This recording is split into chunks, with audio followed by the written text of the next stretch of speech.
Alright, I'm just going to do a video for you guys on these solar connectors, the mc4s.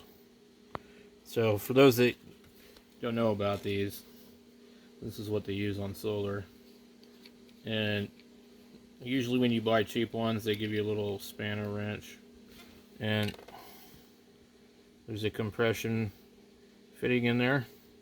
So here's some branch adapters, and this is kind of an idea just to show you.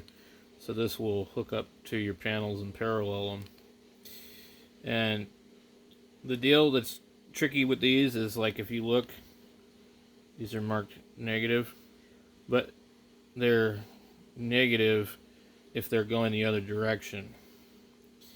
So this one here is marked positive.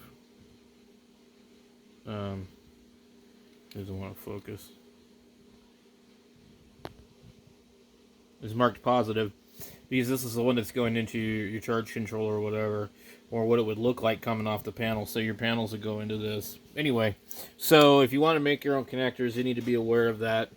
They give you these nifty little tools here, and they give you these, and so these will only fit in one or the other. When they put them in there, you better make sure you want it in there. So I don't know a way to pry these out like Anderson power poles. So, but these will go, I think, you know, as far as like, I think they're good for like 30 to 50 amps.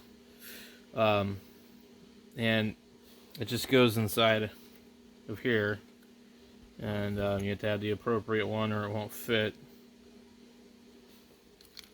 So, anyway. So there's not a whole lot to it. Sure as hell easier than soldering coax and, you know, Anderson power poles. So, anyways, just a quick video for that.